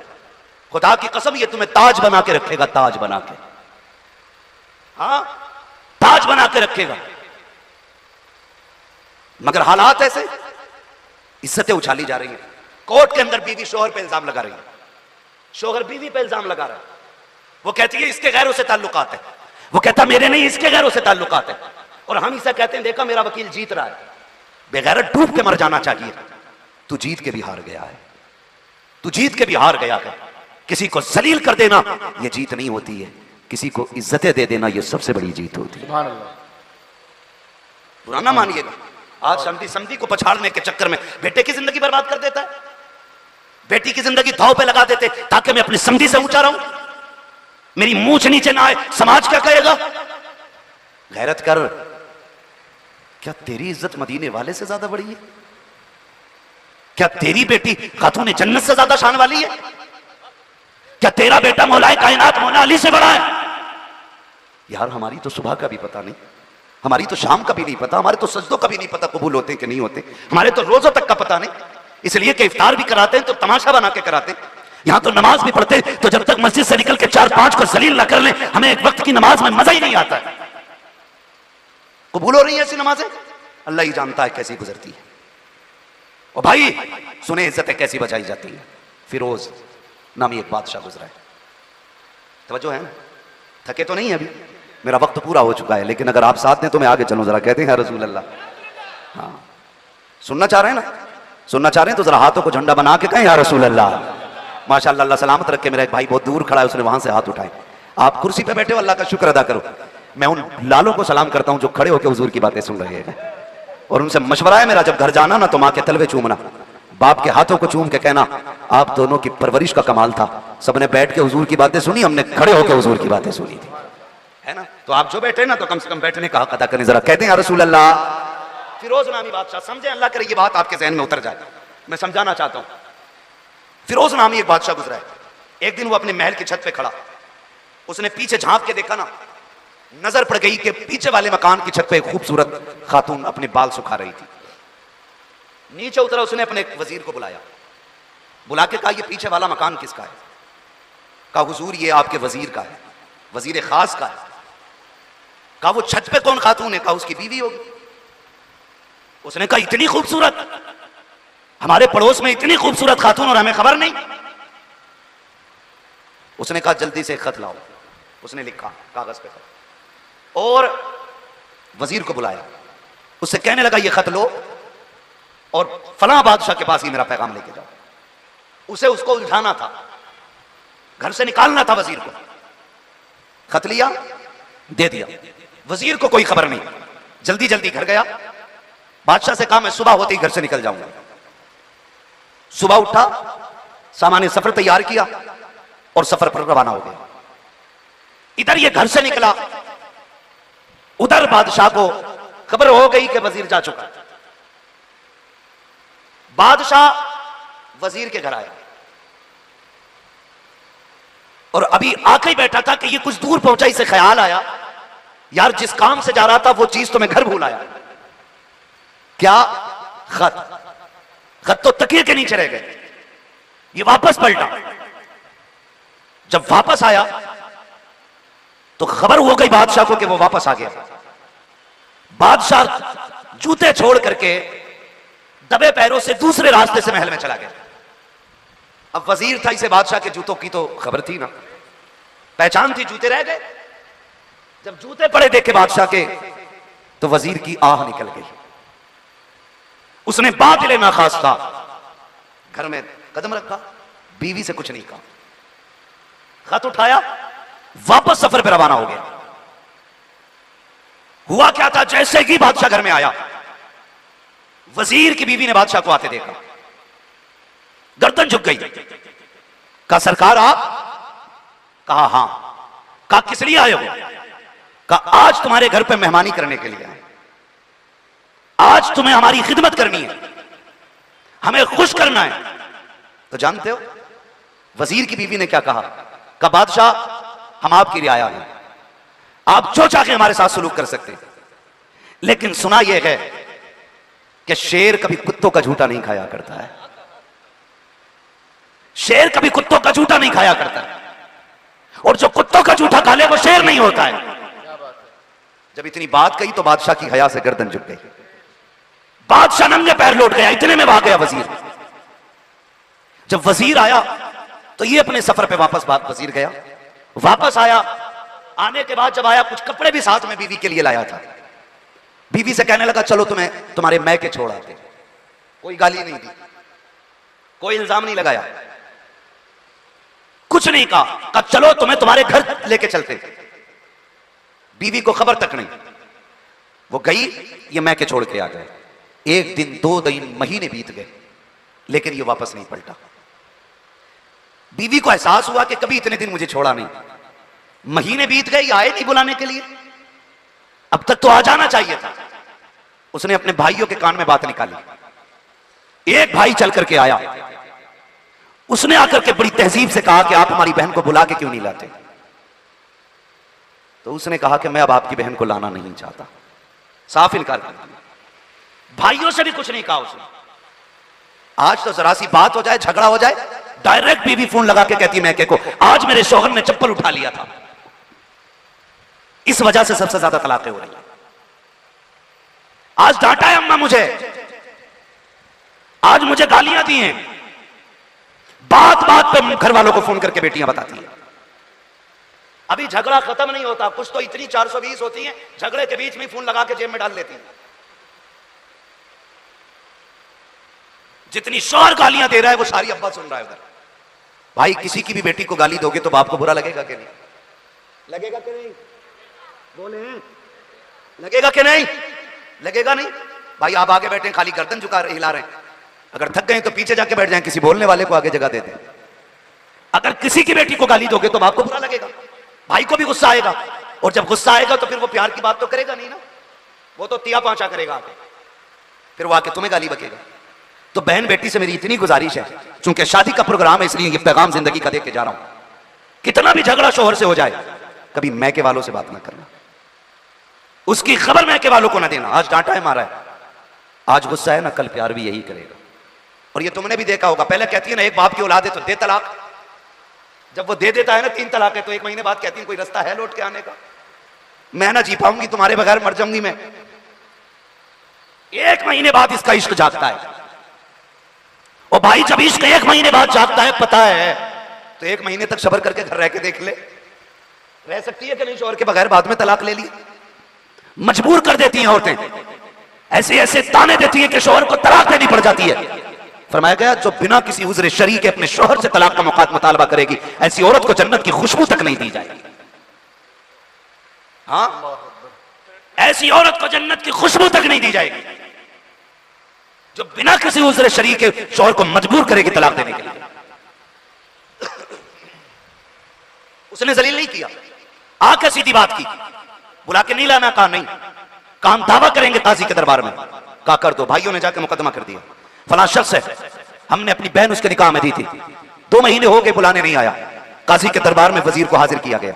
खुद बादशाह भी उस दरबार में मौजूद था, खुद बादशाह भी मौजूद था उस दरबार के अंदर। सुने बहुत गौर से, जब बादशाह के दरबार में मुकदमे की सुनवाई हुई, देखें इज्जतों की रखवालियां कैसे होती हैं, कैसे इज्जतें बचाई जाती हैं। काजी ने कहा तुम्हारे खिलाफ इनका दावा यह है, तुम्हारे खिलाफ इनका दावा यह है कि तुम इनकी बहन को बुला के नहीं ला रहे हो। क्या वजह, क्यों नहीं ला रहे हो? वजह बता, बयान करें। खड़ा हुआ शौहर, उसने कहा बादशाह साहब, इन लोगों ने अपना बाग मेरे हवाले किया था, और वो बाग इतना अच्छा था कि उसके फल भी खूबसूरत, खुश जायका, उसके बाग के कुएं का पानी भी मीठा, हर तरह से सब्ज़ो शादाब बाग था। कहा फिर, कहा जब एक दिन मैं अपने बाग में वापस आया, बाहर किसी काम से गया, फिर जब मैं पलटा, सबसे ज्यादा मजे की बात है, सबसे ज्यादा मजे की बात है, मैं बात अर्ज कर रहा हूं आपसे, खुदारा इस दिन का भी हक अदा किया कर, इस दिन का भी हक अदा किया कर। किसी की बेटी को सताना मत, रुलाना मत। दुनिया कहती दुआ करे मेरी बेटी को घर अच्छा मिल जाए, क्या जरूरत पड़ी है इधर उधर मारे मारे फिर रहे हो? सीधी सी बात है, तुम दूसरे की बेटी को इज्जत दिया करो, अल्लाह तुम्हारी बेटियों को इज्जत अदा फरमा देगा। सीधा सा कानून है। तुम दूसरे की बेटी को इज्जत दो। तुम किसी की बेटी को घर से धक्का देके जलील करो और तुम्हें यह लगे कि तुम्हारी बेटी किसी घर में जाके महारानी बन के रहेगी, तो ख्याल खाम है। किसी गरीब को निभा जाओ, गरीब को निभा जाओ, अल्लाह तुम्हारी नस्लों में बरकतें कर देगा, नस्लों में बरकतें कर देगा। रिश्ते होते हैं ना, अल्लाह माफ़ करे, लोगों की शिकायतें रहती हैं कि वो हमें माँ नहीं समझती है, वो कहता है वो हमें बाप नहीं समझती है। सासें कह रही हैं कि बहू तो अम्मा कहती ही नहीं, ऐ जी ओ जी कह के बात करती है। मैं सीधी सी बात जानता हूं, नए घोंसलों में तो कबूतर भी नई जगह करके कुछ दिन उसका दिल नहीं लगता है। नए घर के अंदर जानवर बाहर से खरीद के लाओ तो 2-3 दिन वो चारा नहीं खाता है। ये तो आप सबकी समझ में आने वाली बात है। बंदा भैंस लेके आ जाता 2-3 दिन खाने चारा ही नहीं खाती है भैंस। क्यों नहीं खा रही है? कहा नई जगह आना इसलिए परेशान कर रही है। अगर जानवर नई जगह से एकदम मानूस नहीं होता फिर ये तो इंसान है ना, वक्त लगेगा ना। इसके लिए नया घर था, बाप के लिए तो नया नहीं था, सास के लिए तो नया नहीं था, शौहर के लिए तो पुराना है ना। तो आप कम से कम इसको अपना होने का एहसास दिलाएं। आप इसे बात बात में बेटी कहा करें, बेटी कह के आवाज दिया करें। इसके साथ वो सलूक करें जो अपनी बेटी के साथ करते थे। तेरी बेटी झाड़ू मार के लेट जाती है, वो कहती है अम्मी सर में दर्द है, तो तू खाना बनाने उठ जाती है। और बहू पूरे घर की सफाई करके खाना बना के लेट जाए, कहती बहू इतनी जल्दी लेट गई, अभी खाने के बर्तन नहीं धुले तूने। वो कह देती सर में दर्द है, तो कहती नाटक कर रही है। तेरी बेटी का दर्द दर्द होता है, पराई बेटी का दर्द दर्द नहीं, नाटक होता है। फिर कहते हो हमारे घर में झगड़े खत्म नहीं हो रहे। सीधी सी बात है साहिब, तुम दूसरों की बेटी को अपनी बेटी समझो, ये तुम्हें आके अपने माँ बाप की तरह समझने लग जाएगी। ताली एक हाथ से नहीं बचती है, दोनों हाथ से बचती है। हजरत उमर फारूक आजम आधी दुनिया का बादशाह है, आधी दुनिया का बादशाह। हालात ये हैं हजरत, ससुर के जैसी आती है ना बहू घर में, और ससुर आता सलामी करने के लिए बेगैरत, वहीं कुर्सी डाल के बैठता, तो बजाय इसके के बात खत्म कर दे, मुबारकबादियां दे, दुआइयां जुमले बोले, और उसके लिए प्यार के जुमले बोल के उठ जाए। कह रहा शुक्र है जी जंग जीत गए, ये जुमले होते हैं, जंग जीत गए। खैर अब तो आ गई हमारे घर में, लेकिन बड़ा ड्रामा करा इसके बाप ने भी। ये हालात है ससुर के हालात। जलील करते पहले ही दिल्ला के बहू को घर में जलील करते हैं, ऊपर में साथ साथ कहता रहेगा बच्ची की क्या गलती है यार। लेकिन इसके बाप पे बड़ा गुस्सा आया आज मुझे। बच्ची की गलती नहीं है, इसके भाई पे बड़ा मूड खराब था मेरा। ये हालात हमारे घरों के। औकात तो कौड़ी की नहीं है। जहेज लेके आता तो 3 चीजों में कमरा फुल, इसलिए कि 9 बाई 9 का ही कमरा बना पाया पूरी जिंदगी में ये गधा। और जहेज मांग लिया इसने पूरे आंगन भर का। औकात भरी मांग लेता, औकात के हिसाब से मांग लेता ना। हजरत सुबह को फाता पढ़ने जाओ ना तो बाहर दीवान पड़ा होता, धूप में बैठा के फाता पढ़वाते। ओ भाई ये यहां क्यों है? का अंदर जगह नहीं रही। लिस्ट तो इतनी लंबी थी हरामखोर पे, एक चीज कम ना हो जाए इसमें से। गिन गिन के लूंगा सारी चीजें तेरे बाप ने कमा के रख दिया। ये कंडीशन हमारी है। औकात कौड़ियों की नहीं, और जलील करते हम सामने वाले को। तारीख पढ़, उमर आधी दुनिया का बादशाह है। रिश्ते की बारी आई, बीवी से कहते शरीक है यार, बेटे का रिश्ता मिल गया है। कहा कैसे? कौन है लड़की? कहने लगे रात मिल गई है। रात मिल गई? कहने लगे जब मैं गलियों का चक्कर लगा रहा था ना, तो एक घर से खुदा तरसी की आवाजें आ रही थी। बीवी ने कहा क्या कहना चाहते हैं? कहा एक बच्ची है, अल्लाह का बड़ा डर उसके दिल में, मेरी ख्वाहिश है मैं उसे अपने घर की दुल्हन बनाऊं। आज कितने लोग इंतखाब करते हैं अल्लाह के खौफ वाली का? कितने करते हैं? कह रहे आप क्या पढ़ा हुई है? गरीब कह देता कुरान पढ़ा हुई है, तो कह रहे बस कुरान, बीए ना करा। मैं किसी को तान और तशरीह के लिए यहां नहीं बैठा, समझाना चाहता हूं। खुदा की कसम तेरी बेटी को बीए की डिग्री जन्नत नहीं दिलवाएगी, कुरान पढ़ने की डिग्री तेरी बेटी को जन्नती बनाएगी। कह रहे बस कुरान देख, अल्लाह वालों की बरकतें देख। आप गए, कहते हैं बीवी मिल गई है बच्ची। कहा कैसे? कहा वो उसकी माँ रात उसको बोल रही थी दूध में पानी मिला दे। उसने कहा उम्र का दौर है। माँ ने कहा उम्र देख थोड़ी रहा है। उस बच्ची ने कहा उम्र तो नहीं देख रहा, मगर उम्र का खुदा देख रहा है। उम्र का खुदा तो देख रहा है, उससे चोरी नहीं हो सकती है। कहने लगे सुबह चलना है, रिश्ता करना है। गए बीवी को लेके, साथ में खादिम नहीं लिए थे, 2-3 ऐलान करने वाले नहीं लिए थे, नारे लगाने वाले नहीं लिए थे। बीवी को लेके गए और कहा खबरदार अंदर जाना तो ये मत बताना उमर दरवाजे पे खड़ा है, और ये भी मत बताना कि तू अमीरुल मोमिनीन की बीवी है। इज्जत से झुक के बेटी मांग लेना, उसकी इज्जत में आंच नहीं आनी चाहिए, उससे ऊंचा होकर बेटी नहीं मांगनी है। उसी बेटी ये हक है तेरा, मुझे बेटी कह के आवाज देना। आप कहते हैं ए मेरी शहजादी, मेरी लाडली, एक काम मेरा भी कर देना है। का कौन सा काम? कि ये बता तो सही कि जब तू घर के अंदर थी तो तूने अपनी माँ से क्या कहा था? उसने कहा मैंने कहा था माँ उमर ने तो नहीं देख रहा, लेकिन उमर का खुदा देख रहा है। का बेटी इतना सा काम मेरा भी कर देना, मुझे रोज अदालत में जाना होता है, रोज फैसले सुनाने होते हैं। का बेटी जब उमर जाने लगे कंधे पे हाथ रख के कहना अब्बा जी संभल के फैसला करना, खुदा देख रहा है, खुदा देख रहा है। अल्लाह अकबर। अगर तुम भी अपनी बेटी या बहुओं को बेटी वाला प्यार दोगे, ये खुदा की कसम तुम्हें घर के अंदर तुम्हें तुम्हारे बाप वाली इज्जतें दे के दिखा दे। वाह वाह वाह वाह, सुभान अल्लाह सुभान अल्लाह, जिंदाबाद जिंदाबाद, हम माशाअल्लाह। इंसाफ नहीं कर रहे हैं, हम इंसाफ नहीं कर रहे हैं। हम तो ये चाहते हैं इसे पैर की जूती बना के रखें और ये हमारे बाप के तलवे चाटती रहे। खुदारा घर बदलें, अपना तरीका बदलें। अपना घर बदलने का मतलब ये नहीं है अब्बा को छोड़ के लखनऊ में घर बना ले जाके, बीवी को लेकर दुबई मुंबई चला जाए, ये मतलब नहीं है इसका। मतलब यह है कि जो रवैये हमारे गलत हो चुके हैं उन्हें दुरुस्त किया जाए। बेटियों का बड़ा गहरा ताल्लुक होता है, खुदा करे सबके सेहरे बंधे, सब जवान हो, सबको अल्लाह शादी की तौफीक बख्शे, सबका घर दुल्हन से सजे, सबके घर में बरकत वाली बेटियां आए, ये दुआ है। लेकिन खुदारा कभी बेटियों को जलील करने की कोशिश न करना, कभी उन्हें नीचा दिखाने की कोशिश न करना। बेटियां ना बाप का दुख बर्दाश्त कर पाती है, ना बाप बेटी का दुख बर्दाश्त कर पाता है। खातून जन्नत को पता चला ना कि अब्बा का पता मिल गया, सहाबा इकराम की औरतें इकट्ठी हो गई, बीच जुर्मुट में खातून जन्नत चली। एक हाथ में हसन का हाथ है, दूसरे हाथ में मेरे हुसैन का हाथ है, लेके चली, दौड़ती गई, गार में पहुंची, पूरा गार खाली है। सुने उम्मत की फिक्र क्या है, महबूब अंदर तशरीफ फरमाए, खातून जन्नत गई, शहजादे साथ में हैं, सारी औरतें बाहर। बाप से कहती हैं अब्बा लौट चलो ना। अब शहजादे भी बड़ा परेशान होते हैं, कभी मस्जिद जाते हैं आपको देखने के लिए, महराब खाली देखते हैं, रोते आ जाते हैं, अजान होती है फिर तड़प के जाते हैं शायद नाना से मुलाकात हो जाए। बाबा मुलाकात नहीं होती, बहुत रोते हैं शहजादे। अल्लाह अकबर। मेरे महबूब के सीने में उम्मत का दर्द देखे, फरमाने लगे फातिमा मुझे जिब्रील ने बताया मेरी उम्मत जहन्नम में जाएगी। जब से जिब्रील ने बताया है उम्मत जहन्नम में जाएगी, फातिमा मैं बड़ा बेकरार हूँ, मुझे उस वक्त तक नहीं जाना है जब तक मेरी उम्मत के बारे में रब फैसला नहीं फरमा देता है। जब इतना कहा ना, खातून जन्नत ने इमाम हसन का हाथ पकड़ा, आगे बढ़ा के कहती है अब्बा ये हसन है जिसकी विलादत पे आपने कहा था कि इसे जहर दे के शहीद किया जाएगा। अब्बा मैं अपने हसन के जहर के बदले में ना उम्मत मांगूंगी। अब्बा लौट चले। आका फरमाते फातिमा रब बड़ा बेनियाज है, अगर फिर भी उम्मत ना बख्शी गई तब क्या होगा?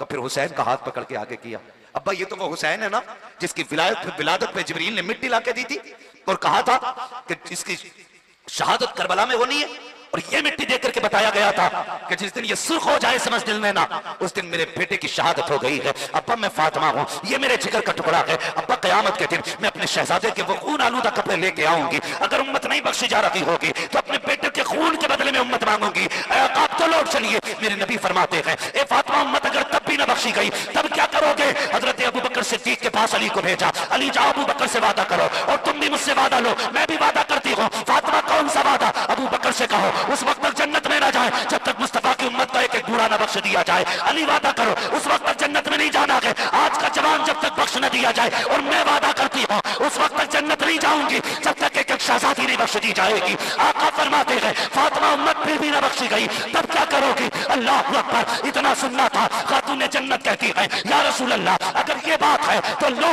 अब फातिमा भी सजदे में जा रही है और उस वक्त तक सजदे से नहीं उठेगी जब तक उम्मत नहीं बख्शी जाएगी। इतना कहना था, इतने में जिब्रील आ जाते हैं या रसूल अल्लाह बेटी दरवाजे पे आके खड़ी हो गई है, महबूब रब कह रहा है बेटियां दरवाजे से खाली नहीं लौटाई जाती हैं। ए महबूब फातिमा जैसा कर रही है वैसा कर लिया जाए। जिब्रील मेरी उम्मत का क्या बनेगा? रब फरमाता है ए महबूब परेशान ना हो, वादा करते हैं क़यामत के दिन तू जिसे कहता जाएगा तेरा रब उसको जन्नत देता जाएगा। जिंदाबाद जिंदाबाद, सुभान अल्लाह सुभान अल्लाह, माशाअल्लाह। तुम्हारे ही लिए था गुनाहगारों सियाकारों हमेशा भर जागना और रात भर रोना मोहम्मद का। सब कुछ हुजूर का हमारे लिए था तो फिर हमारी भी तो जिम्मेदारी बनती है ना। हम नहीं पढ़ पाते रोज हुजूर पे दुरूद, कम से कम बड़ी खुशी के दिन तो हुजूर का जलसा सजा के बताया करे कि कल भी हमारा सब कुछ हुजूर पे कुर्बान था, आज भी सब कुछ हमारा हुजूर पे कुर्बान है। अपनी शादियों को आसान करो, शादियों में नेक महफिलें कायम करो, अच्छी महफिलें कायम करो, इसकी बरकतें इंशाअल्लाह दुनिया में भी नजर आएंगी और आखिरत में भी नजर आएंगी। हाँ नौजवानों अपनी शादियों से डीजे बाजे बंद करो। जितने लाखों रुपए तुम आतिशबाजी और डीजे पे लगाते हो, अल्लाह करे ये पैसे किसी गरीब के सर की चादर में लग जाएं। किसी बेवा की बेटियों की रुखसती पे लग जाए, खुदा की कसम फिर देखना निकाह के बाद बिस्तर पे लेटने में वो लज्जत नहीं आएगी जो लज्जत कब्र की मिट्टी में लेटने में आएगी।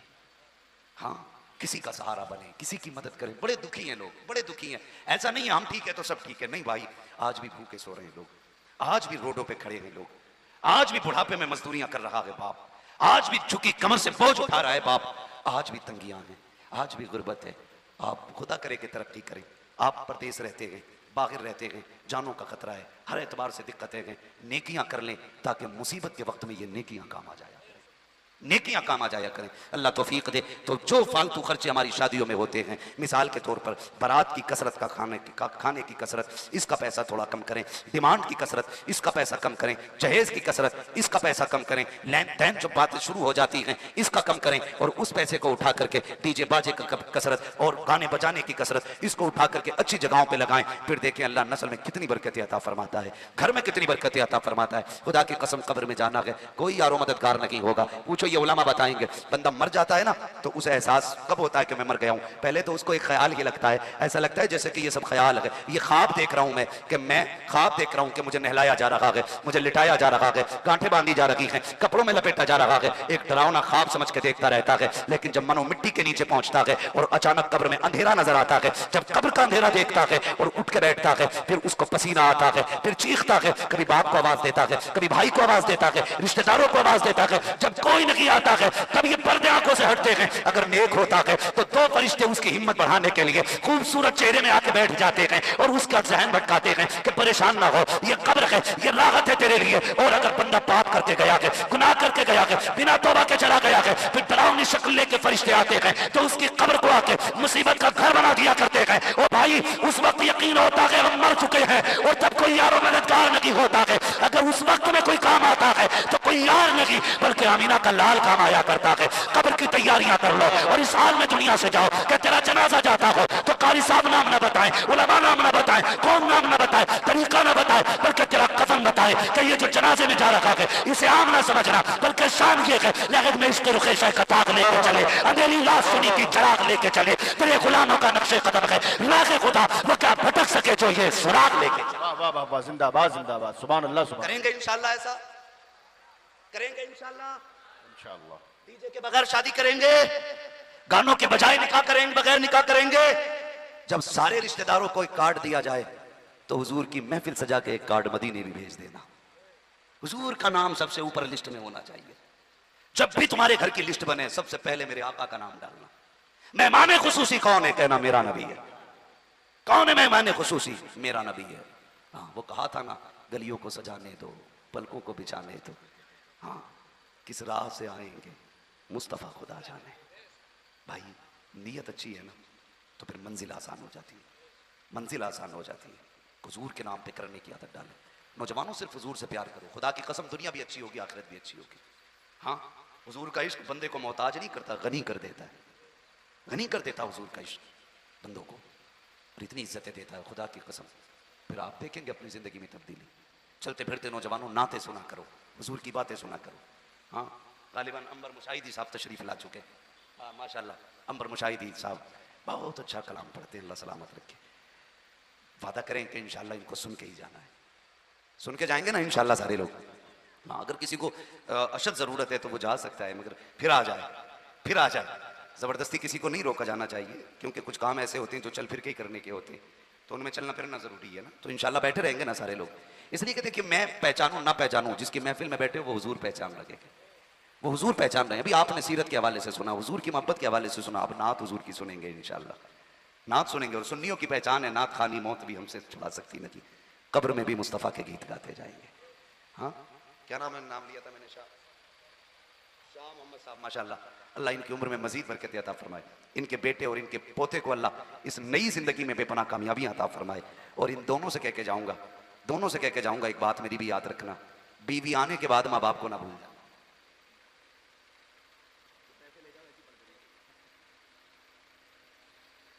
तवज्जो है ना?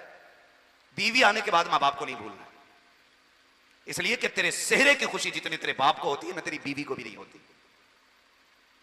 सबसे ज्यादा खुश बाप होता है, इतना खुश होता है कि अकेले में रो जाता है। इसलिए पूरी जिंदगी अपने माँ बाप का होके रहना है, अपने बहन भाई का होके रहना है, अपनी बीवी का होके रहना है, इन सब का होके रहना है, किसी एक का नहीं होके रहना है, सबका होके रहना है। माँ और बीवी के बीच में दीवार ना बनना, पुल बनना, पुल। दीवार का काम फासले पैदा करना होता है और पुल का काम फासलों को मिटाना होता है। पहली रात में ना सारी बातें अम्मा की बता देता बीवी को, अरे हमारी अम्मा को तो पागल ही समझिए बिल्कुल, उसकी बक छुट जाती है तो वो चुपती नहीं है। अब बताइए इज्जत करेगी तेरी मां की? तूने पागल पहले दिन कह दिया तो अगले दिन अगर ये चुड़ैल कह देगी तो क्या बुरा हो जाएगा भाई? शुरुआत तो तूने कर दी। तो कभी भी मां बाप की बुराई बीवी से नहीं करनी है। ये बात ससुराल तक तो नहीं पहुंचेगी।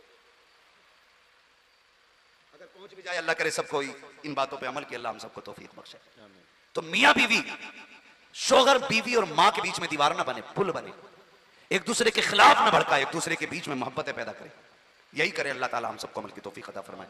मेरा भाई अभी एक आया कहा हुजूर का शजरा पढ़ दिया जाए, बस वक्त मेरा बहुत ज्यादा हो चुका है, आप जरा कह दें सुभान अल्लाह। सुभान अल्लाह। अभी नहीं बोल रहा, इतनी जोर से तो मर्सिया भी नहीं पढ़ा जाता। शजरा सुनने की बात है, मैंने आपसे हाथ उठवाया बीच में, क्या दबाव दिया बात को? सुभान अल्लाह को आपकी मर्जी रही, कहा या नहीं कहा, मैं अपनी ड्यूटी निभा के चला, आपने अपनी ड्यूटी निभाई है। मेरा काम नबी नबी करना था, आपका काम नबी नबी सुनना था। आपने सुन के ड्यूटी निभाई है, मैंने नबी की बातें करके ड्यूटी निभाई है। अब मिल के ड्यूटी निभा कहते हैं और आप कहते हैं जरा सुभान अल्लाह और जोर से। अगर पीछे वालों को नींद नहीं आ रही है तो जरा बोलते हैं सुभान अल्लाह। लोग कहते हैं कि नौजवान हुजूर की महफिल से दूर हो रहे हैं। 99% यहां जवान बैठे हुए, 2% बूढ़े बैठे हुए। आपकी कुर्सियां तंग पड़ गई, आपकी जगह तंग पड़ गई। ये दीवानों की भीड़ बता रही है, कल भी हुजूर के चाहने वाले ज्यादा थे, आज भी हुजूर के चाहने वाले ज्यादा है। सुभान अल्लाह। ये देखो जवान हुजूर से दूर नहीं, करीब होते जा रहे हैं। हाँ, करीब होते जा रहे हैं। जरा सारे जवान अपनी जवानी की ताकत दिखाए और बोल दें जरा या रसूल अल्लाह। माशाल्लाह देखो ये बच्चे, देखो छोटे छोटे बच्चे, इन्हें तो नींद आ जानी चाहिए थी ना, नींद आ जानी चाहिए थी। खड़ा होना बेटे, खड़ा होना, जरा खड़े होकर आपके बैठे हुए के बराबर नहीं है ये बच्चा माशाल्लाह। लेकिन ये छोटे छोटे बच्चे बैठे हुए, कुछ तो है ना जिसने इन बच्चों को भी आधी रात में बैठा रखा है।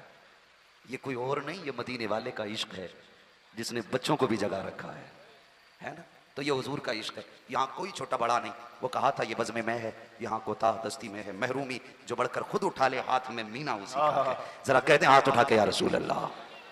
जितनी जोर से हाथ उठाए अल्लाह के बंदो, आवाज भी निकाल दिया करो भाई। इतनी देर में शजरा मुकम्मल हो जाता, जितनी देर में तुम्हें तैयार करना पड़ता है। मैं हाथ का इशारा करूं तो आपको बोलना था सुभान अल्लाह। ये वक्त मेरा नहीं, अंबर भाई का जा रहा है।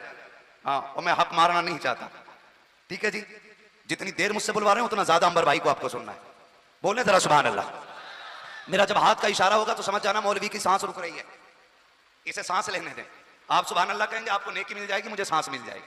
बात साफ सुथरी अच्छी रहती है, ठीक है।